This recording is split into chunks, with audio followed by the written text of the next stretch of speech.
Muy buenos días, querido Jaume.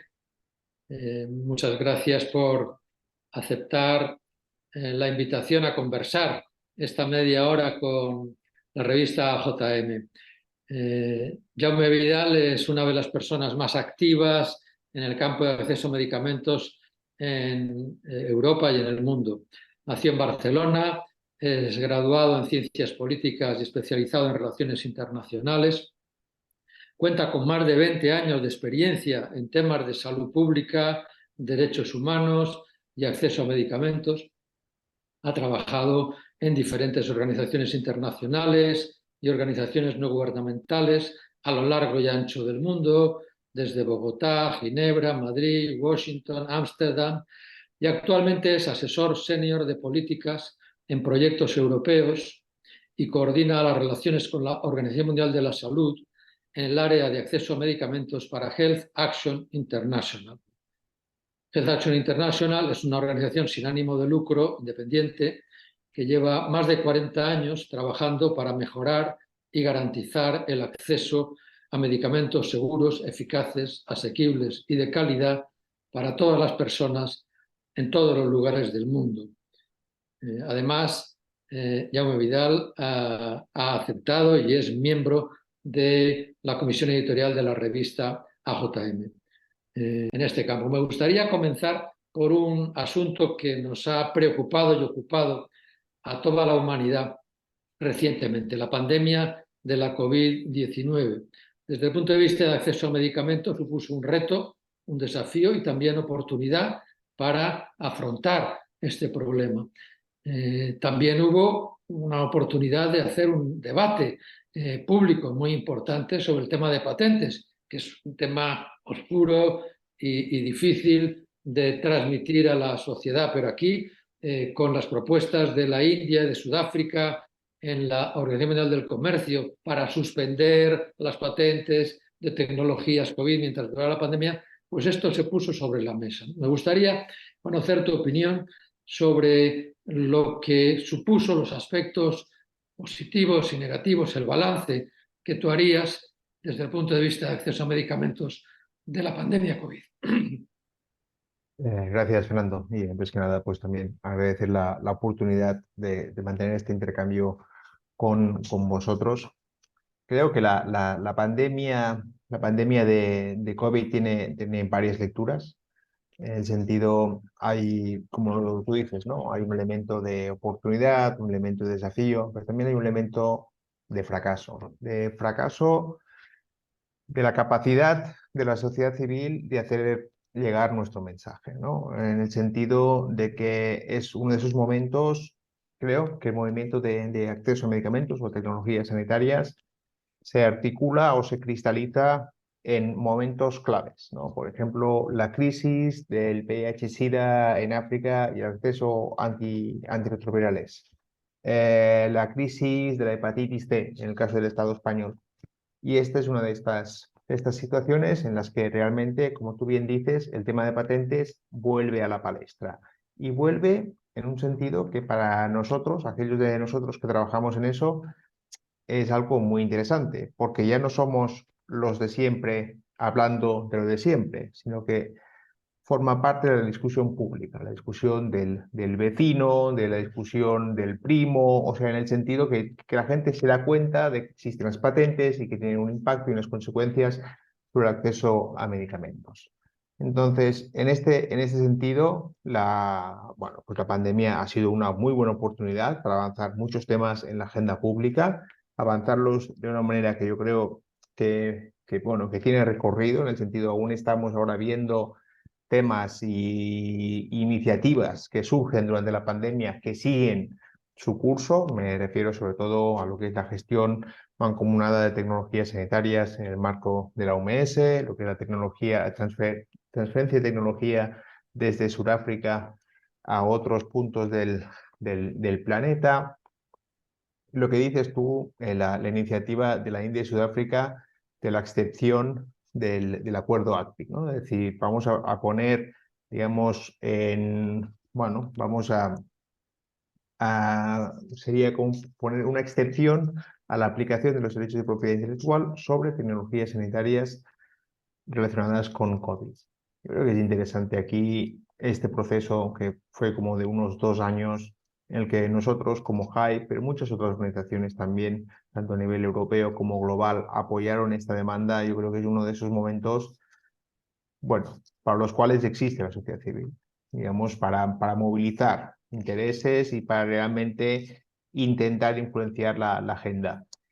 Conseguimos movilizar intereses, conseguimos influenciar la agenda, no conseguimos finalmente que se diera el cambio que, bueno, que queríamos y que pienso que las poblaciones en los países en vías de desarrollo necesitan respecto al acceso a tecnologías sanitarias, pero logramos, digamos, que la Comisión Europea tuviera que admitir que los intereses de las empresas farmacéuticas en territorio europeo están por encima de las vidas y dignidades de aquellas poblaciones que quedan por fuera de los límites, lo cual me parece políticamente importante. Entonces, el tema para mí de la pandemia es sobre todo una lectura de por qué la pandemia, por qué se dio ese patrón de exclusión en términos de acceso a tecnología sanitaria. Y esto no viene de COVID, esto viene de antes, en el sentido de que el hecho que no se estén fabricando vacunas en el continente africano, el hecho de que solo 2 o 3 compañías tuvieran el conocimiento para poder desarrollar vacunas efectivas, el tema de los derechos de propiedad intelectual, en el sentido que tenemos todo un espacio, un paisaje de desigualdad, que es ahí donde se da la pandemia, y por eso la pandemia yo creo que hizo tanto daño. Y yo no quiero ser negativo, intento ser siempre, siempre positivo, pero creo que es muy importante que la sociedad civil nos repitamos esto, que en el momento en que tuvimos que convencer a nuestras opiniones públicas, esperad, no tengáis las vacunas antes que no las tengan los trabajadores sanitarios en países en vía de desarrollo, antes de... O sea, la gente, o sea, no había recepción para nada. Y evidentemente, imagínate, un gobierno que le dice a su población, hay vacunas, pero no las damos porque tenemos que primero darle a las enfermeras de Senegal o a los doctores de Bangladesh. Y eso es fuerte, ¿cómo es el discurso de nosotros primero, ¿no? Sí, sí, tienes, tienes razón, por lo que señalas, aspectos positivos, hay una reflexión de cómo se movilizaron situaciones, otras en negativo. Por ejemplo, no fuimos capaces de lograr ese acceso equitativo universal, priorizando por necesidades a los más vulnerables del mundo, pero sí hubo el avance en la Unión Europea de la distribución equitativa en países tan desiguales como Bulgaria, Alemania, Grecia o España, ¿no? Yo creo que ese es el claroscuro de lo que estabas comentando, ¿no? Eh, Centrándonos ahora en la Unión Europea, eh, en los meses pasados, el mes de abril de este año, la Comisión Europea lanzó su propuesta de modificación de la legislación farmacéutica de medicamentos. Me gustaría conocer tu opinión, tu valoración sobre si da respuesta a las necesidades de cambio en materia de precios, transparencia, accesibilidad, seguridad, desabastecimientos, se queda corta, dónde habría que reforzar o qué es lo que habría que intentar frenar. Sí, yo creo que es una iniciativa, antes que nada, es una iniciativa ambiciosa. O sea, eso hay que reconocérselo a la comisión. Y creo que es ambiciosa y por eso mismo, porque es un paquete realmente grande, ha sufrido algunos retrasos antes de, bueno, ser presentada en el mes de abril y ahora estamos en el periodo de discusión en el Parlamento, etcétera. A ver, el tema es un poco, hay que distinguir que la reforma de la estrategia farmacéutica y luego hay también un paquete dedicado a la resistencia antimicrobial que ha ido al Consejo Europeo, que ha sido aprobado, y otro paquete sobre propiedad intelectual que incluye la reforma de las licencias obligatorias en tiempos de emergencia y la propuesta de una licencia obligatoria para todo el territorio europeo. Lo dicho, un paquete ambicioso. Creo que por primera vez se pone el elemento digamos, asequibilidad del medicamento y acceso al medicamento en el centro de la discusión, lo cual es muy positivo y realmente refleja un poco un cambio de mentalidad después de haber visto, tenemos varios episodios de medicamentos excesivamente caros y tenemos también episodios de desabastecimiento de medicamentos. Esto ha hecho que realmente los gobiernos pongan presión para esta respuesta. A mí hay un tema de la estrategia que me parece un poco discutible en el sentido de a veces parece que sea más una estrategia industrial. Hay una corriente fuerte de pensamiento en el ámbito europeo, es decir, tiene que regresar la manufactura a Europa, especialmente lo que es la manufactura farmacéutica, dejar de depender de la materia prima y los elementos activos de la India y de China.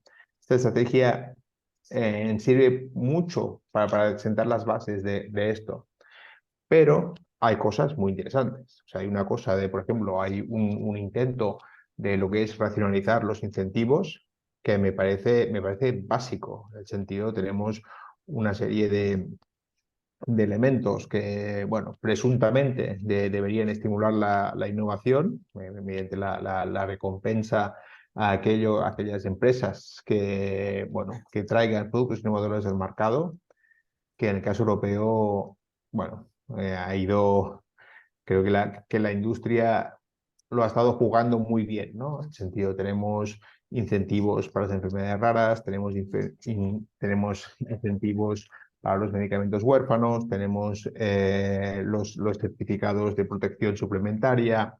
En el sentido, esto es una cosa del territorio europeo, es TRIPS Plus. En el sentido, vamos más allá de las demandas de la Organización Mundial del Comercio.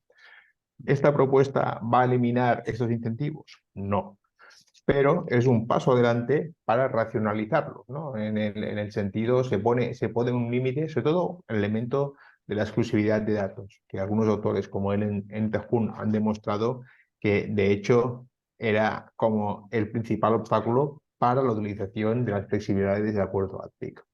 Ahora mismo estamos en la discusión, en la negociación. Nosotros nos estamos centrando mucho en el tema de la licencia obligatoria. Es interesante que un español es el reporter de este dossier. Bueno, se ha puesto en contacto con la sociedad civil, digamos, para recibir nuestro input, lo cual pues, yo creo que es muy positivo. Es Adrián Vázquez, que está con Ciudadanos.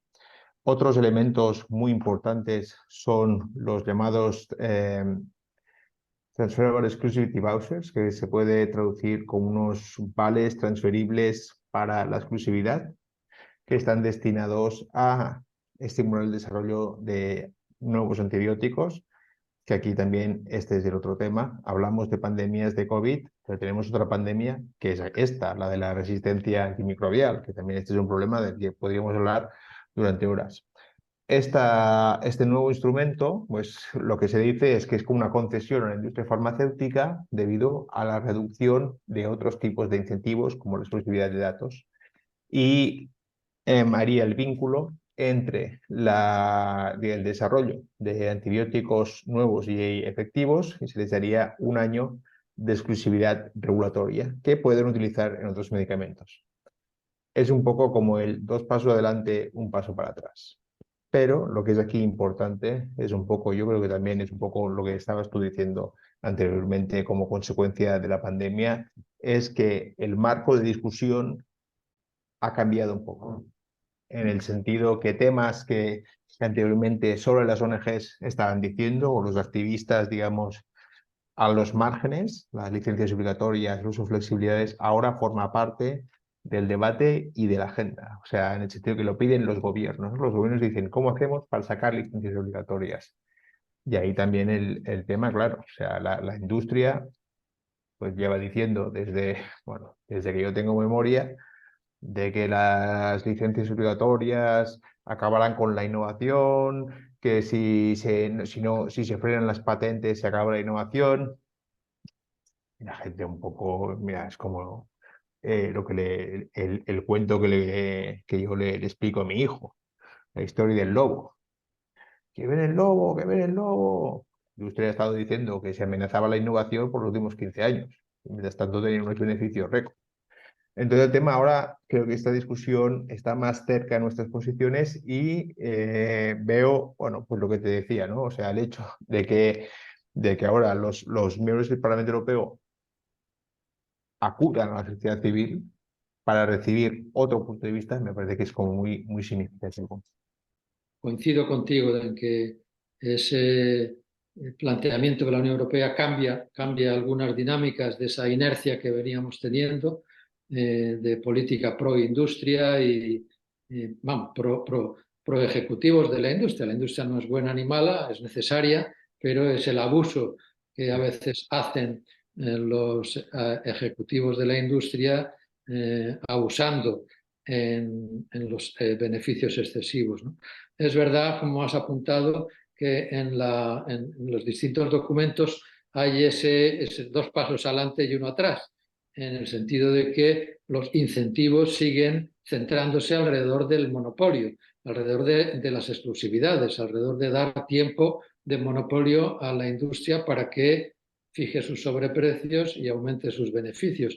Y no hay, digamos, el intento de otras posibilidades. Recientemente, en la Oficina Europea de Patentes, se acaba de confirmar la patente de Gilead para sofosbuvir, que se había opuesto por Médicos del Mundo, Médicos Sin Fronteras y AIDS.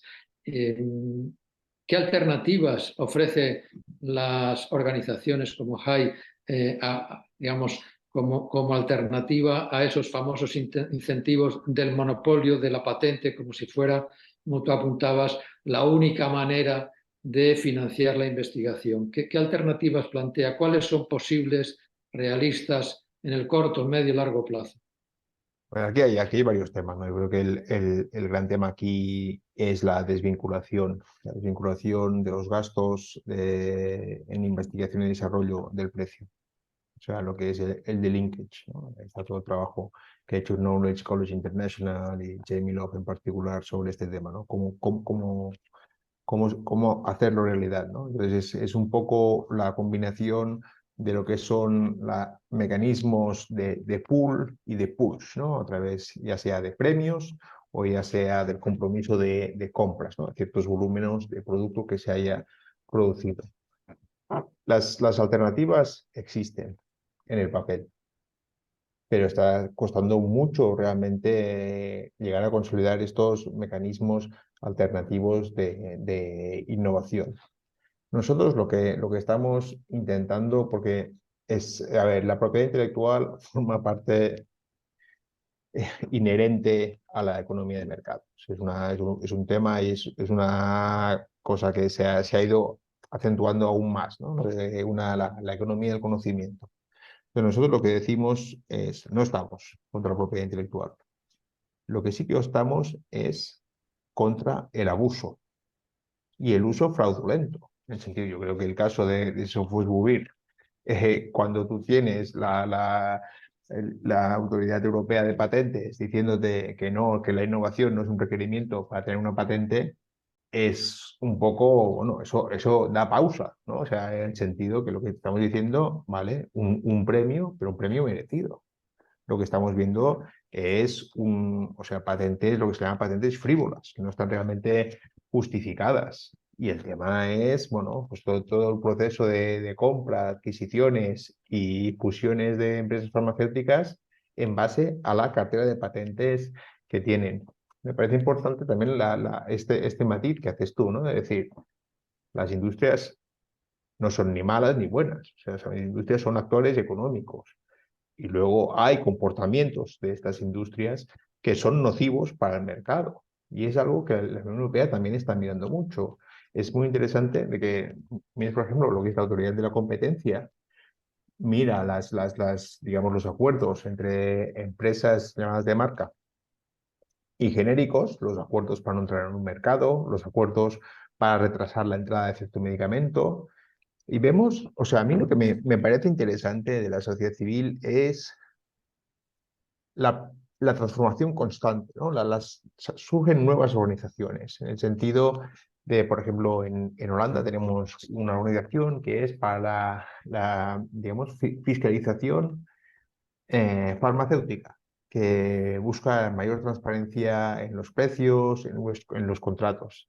Tenemos organizaciones como DNDi, que hace 20 años que está desarrollando medicamentos sin utilizar mecanismos de mercado.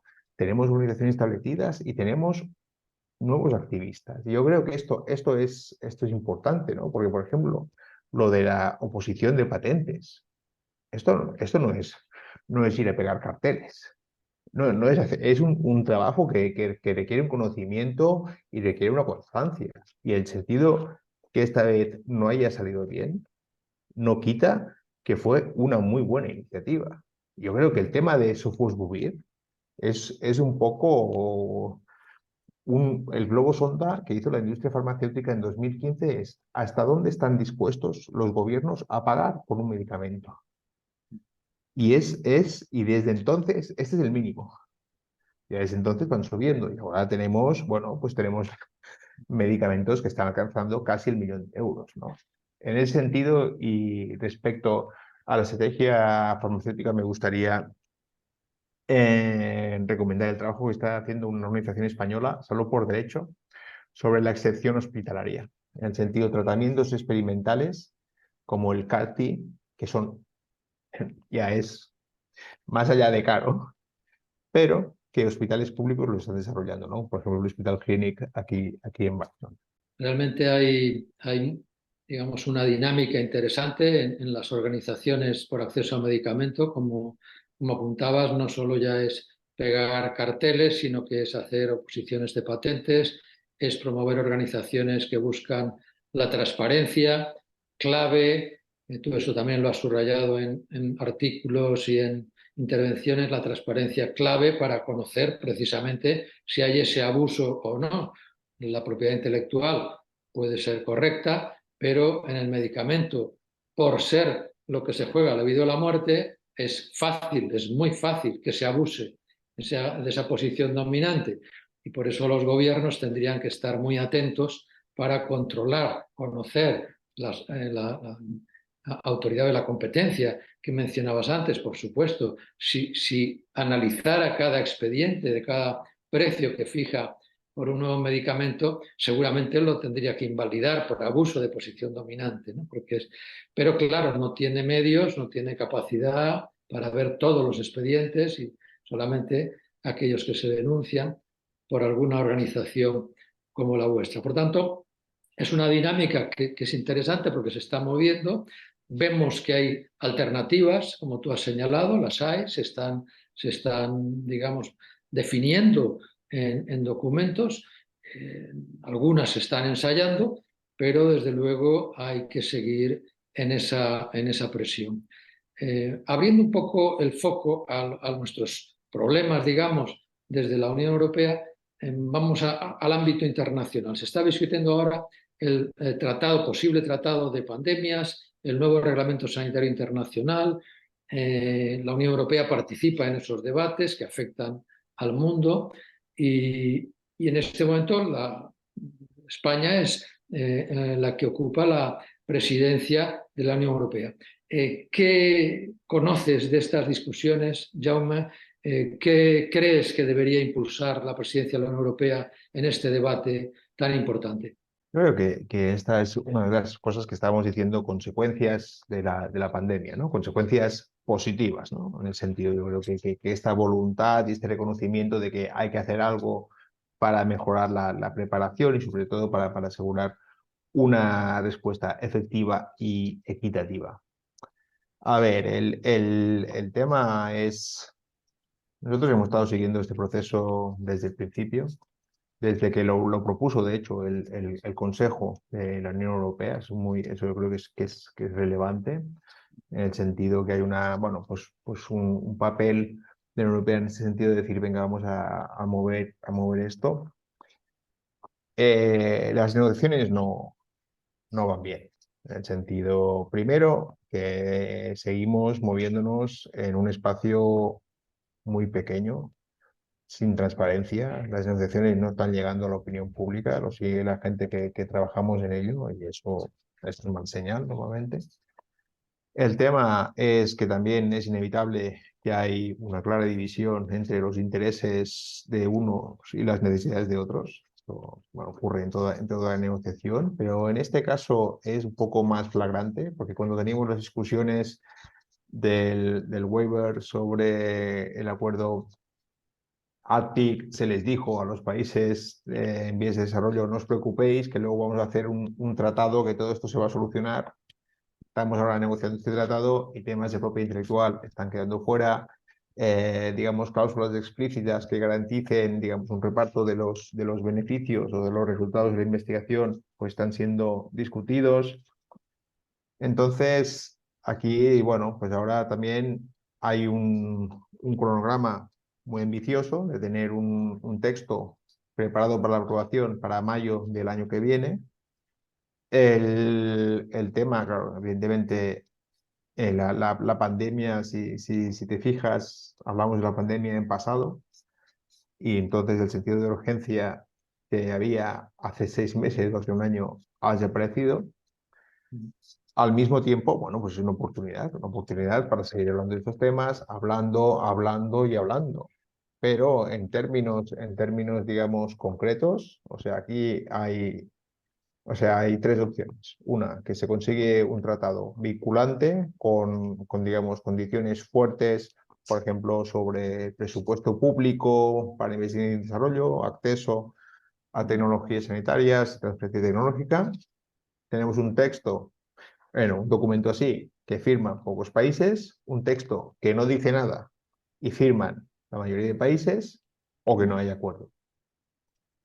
Y ahora estamos moviéndonos entre el segundo y el tercer resultado, lo cual es preocupante. También me parece interesante que estamos revisando el Reglamento Sanitario Internacional, que de hecho es el único elemento que tenemos para protegernos de las pandemias que es vinculante. El problema es que cuando se desató la pandemia, bueno, algunos estados decidieron no seguir las medidas que debían haber seguido, porque evidentemente cerrar tus fronteras pues tiene consecuencias, ¿no?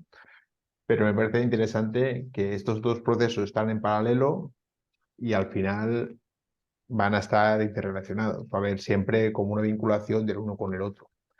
El papel de España. A ver, España desde hace, yo creo, no sé, quizá eso me puedes corregir tú, pero yo creo que desde hace 5 años hay un cambio de política claro, y de realmente de querer incidir y de querer participar en salud global. Presencia en organismos internacionales, pero sobre todo presencia en las discusiones. Siempre dentro del marco de la Unión Europea, pero intentando marcar perfil propio. En el caso ahora de la presidencia española, el problema es que esa presidencia llega en el peor momento posible. En el sentido, o sea, el gobierno puede tener muchas ideas, pero es complicado políticamente, claro, es un impasse, una provisionalidad, y bueno, somos muchos los que lamentamos esto, porque realmente no hay muchas presidencias, ¿vale? Y esta era una que podía ser realmente muy buena a nivel de cosas que ha estado empujando. Por ejemplo, hay que recordar que el gobierno español, a través del CSIC, fue uno de los primeros, si no los únicos, que cedieron tecnología a SITA para la gestión mancomunada de tecnologías para el COVID. O sea, el gobierno español, cuando hubo la resolución de transparencia en 2019, estuvo en la batalla públicamente enfrentándose a Alemania. Y ahora mismo, en el tema de la pandemia, a nosotros nos consta que la posición del gobierno español es diferente a la posición de la Comisión Europea. Y la posición de la Comisión Europea está siendo contestada por muchos Estados miembros de la Unión Europea, que eso también es muy interesante, ¿no? Esa diversidad de agendas. Yo creo que aquí el tema, lo que estamos discutiendo, no es tanto un acuerdo pandémico, estamos hablando de la nueva gobernanza de la salud global. Yo creo que este es el tema. Sentido, perdona que te corte porque quisiera un último apunte porque se nos termina la entrevista. En esa gobernanza global el papel de la OMS. La OMS, que es una organización que se crea hace 75 años, que ha cumplido un papel interesante en la defensa del acceso a la atención sanitaria en el ámbito global, pero hay quien dice que está debilitada, que la financiación se empezó a recortar y a traspasar digamos, a entidades privadas, que le ha faltado pulso en esta gestión de la pandemia. ¿Cómo ves tú, que además te ocupas de eso en tu organización en JAI, el papel de la OMS, su reconstrucción, su papel hacia el futuro? ¿No? ¿Tiene realmente futuro o ya no cuenta? A ver, esta es la gran pregunta, ¿no? Y además, este tema de la relevancia, yo creo que es un desafío que enfrentan todas las organizaciones cada día. O sea, en el sentido, necesitas visibilidad, necesitas incidencia para seguir existiendo. En el caso de la OMS, yo creo que hay un tema, lo dices tú, ¿no? 75 años de historia. Hombre, cuando tienes 75 años, excepto algunas excepciones, pues no es como cuando tenías 20, para bien y para mal.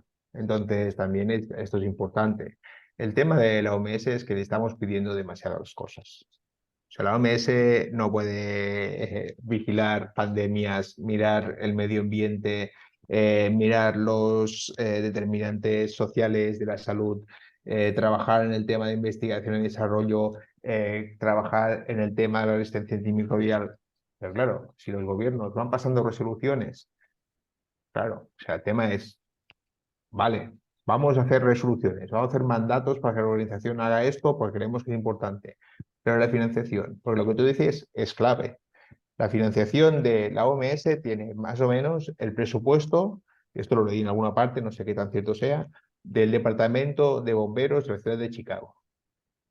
Entonces, es un presupuesto, claro. Entonces, el tema es que los estados, lo que están haciendo los estados es, no están dando, digamos, el dinero al presupuesto general, sino lo están dando a proyectos específicos que ellos controlan.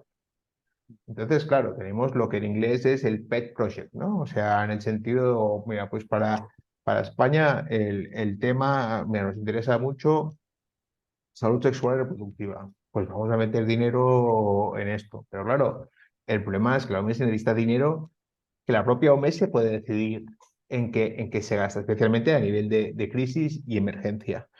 Luego, a ver, está el tema del COVID. A ver, o sea, la OMS va a hacer, afortunadamente, la OMS va a hacer lo que le dejen los gobiernos. Y si tú tienes un gobierno que es miembro permanente del Consejo de Seguridad de Naciones Unidas, que te dice, no, no podéis investigar el origen de esta pandemia, ¿qué dices tú? O sea, al mismo tiempo, vamos a ser también honestos un poco, la OMS se ha dormido en los laureles. O sea, ahí hay un tema, una agilidad, una capacidad realmente para responder a las cosas que la OMS pues no puede. Y el tema es que también es que no debería, ¿no? En el sentido, lo que tenemos que mirar es lo que sí funciona de la OMS. Por ejemplo, el mecanismo de precualificación de medicamentos para países con que no tienen capacidad regulatoria. Todo el tema de codificación. Esto no lo hace nadie más que la OMS. Luego, luego le empezamos a meter, ¿no? Los objetivos de desarrollo sostenible, los temas de estrategia global, salud pública y propiedad intelectual. Por ejemplo, nosotros, yo reconozco, vamos empujando a la OMS para meterse en temas de propiedad intelectual y la OMS no quiere. No quiere porque saben que ahí es una pelea con la OMC y con la OMPI. Y un tema de financiación, y creo que ahí es también un poco un elemento importante, es la importancia, tú le llamas, cómo le has llamado? Fuentes privadas, pero el tema es que la Fundación Bill y Melinda Gates, ahora mismo, sin ellos no hay OMS. Y esto es un problema, porque esta gente tiene una agenda. Y el tema no, a ver, que aquí también nosotros hemos recibido dinero de Open Society durante muchos años. Ahora Open Society se ha retirado de Europa. Bueno, es una decisión legítima, pero claro, ¿qué pasa si Bill y Melinda Gates decide que ya la OMS no cumple sus expectativas? Y el tema es la dependencia. es culpa de los gobiernos. Pero al mismo tiempo, lo que comentábamos antes, los gobiernos, tú imaginas en el Parlamento diciendo, vamos a dar 5 millones de euros a la OMS. Si tenemos ahora una especie como no sé llamarlo, de cosa que dice que la Agenda 2030 es una estrategia de dominación que quiere. ¿Cómo vas a vender la OMS? Y ahí está también un tema. La OMS nace hace 75 años con una promesa y ahora algunos sectores la ven como una amenaza. Creo que planteas eso, una necesidad de gobernanza global. La herramienta principal, que es la OMS, tiene estas debilidades y estas coyunturas y, sin embargo, eh, necesitamos esa u otra herramienta similar que se debiera construir, pero eso requiere el consenso de los gobiernos, ¿no? Yo creo que en ese sentido el papel de las organizaciones como JAI es importante para marcar también las necesidades y las líneas donde debería avanzar más allá de lo que estén planteando los gobiernos, ¿no? Que en definitiva son los que al final van a marcar. Una última cuestión, Jaume, por digamos, por el interés que podría tener para los oyentes, pues si no, en estas iniciativas de Unión Europea se ha hablado de transferencia de tecnología. Hay, digamos, una propuesta del Parlamento Europeo, de un panel dentro del Parlamento Europeo, el STOA, de esa creación de una infraestructura europea de medicamentos para investigación, desarrollo, hasta la fase de comercialización. Un poco lo que también citabas antes en el caso de Salud por Derecho y su iniciativa para que los CAR-T tengan una investigación, desarrollo, hasta fase de comercialización en los hospitales y que puedan estar a disposición. Esta, digamos, investigación, producción pública, aunque luego la fabricación se llevara a otras industrias, pero con precios justos, con precios ajustados a los costes. Esta iniciativa del Parlamento, del STOA, el panel STOA del Parlamento, me parece que tiene recorrido, que tiene apoyos dentro del Parlamento, dentro de los gobiernos.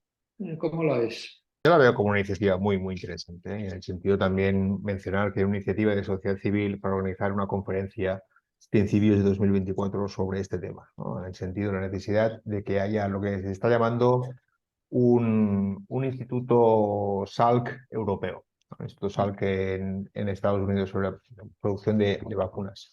El problema es que hay lo que yo creo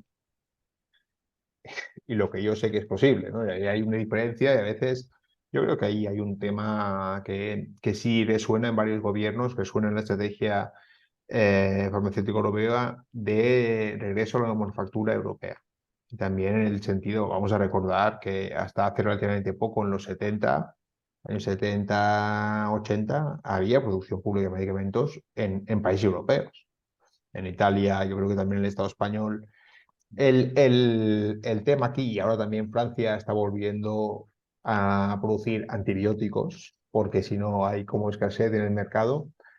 Yo creo que es factible. El tema es el siguiente paso, ¿no? O sea, hay todos hay unos autores italianos que han trabajado mucho este tema, pero ¿cómo saltamos, ¿no? ¿Cómo saltamos, digamos, del papel a la realidad? Yo creo que hay dos temas que son muy importantes, que es primero cómo garantizamos el retorno, lo que sea el retorno de la inversión pública en I+D. Esto es lo primero, ¿no? O sea, en el sentido, si tenemos un gasto que es grande de público en I+D, ¿cómo hacemos que esto pues repercuta socialmente en acceso a medicamentos? Y luego la industrialización, lo que sería la reindustrialización, ¿no? Que este es un tema que debería ser fácil de vender a la opinión pública, ¿no? Estamos hablando de generar empleo, estamos hablando de generar oportunidades económicas, pero la economía de mercado también tiene ideología. Y en el sentido está claro que hay una oposición. Yo creo que lo primero sería decir qué medicamentos, qué tecnologías sanitarias queremos producir y dirigirnos a ello, y hacer un proyecto piloto.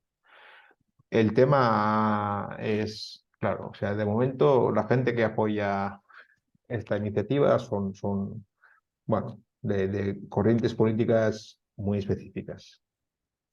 Y eso necesitas que sea todo el mundo que lo apoye, ¿no? Entonces hay que, poco a poco. Pero yo pienso, yo también veo en Estados Unidos también iniciativas digamos, de empezar a producir medicamentos y puede llevar cierto tiempo, pero yo creo que sí, ¿no? Nosotros lo apoyamos. También recordar que en noviembre se va a celebrar en La Haya, en Holanda, una reunión global sobre el fomento de la producción local. Esto también me parece muy interesante porque en muchos casos estamos hablando, por ejemplo, en Indonesia o en Tailandia, hay sectores farmacéuticos grandes de titularidad pública. Esto puede ser un modelo. Y yo creo que este es uno de esos objetivos, ¿no? A largo plazo lo veo factible, pero va a ser complicado. Pues muchísimas gracias, Jaume. Ha sido un placer conversar contigo. Da gusto mm, tener una persona amiga trabajando en este campo tan importante que juega la vida de las personas y que estés teniendo incidencia. Yo lo he comprobado en las reuniones con distintas organizaciones internacionales, cómo estás liderando en muchos casos estas iniciativas. Te lo agradezco de corazón y también que hayas participado en esta conversación. Si quieres despedir la entrevista. Sí, no, yo creo que agradecerles a vosotros, ¿no? Yo creo que es muy grato tener estos intercambios, sobre todo, Fernando, con gente como tú. O sea, y a ver, que sin ejemplos no somos nada. Entonces, no sé, es como muy interesante ver también este diálogo intergeneracional y cómo vamos avanzando, ¿no? Y vamos sumando. Y en todo caso, muy contento de poder colaborar siempre que pueda con vosotros.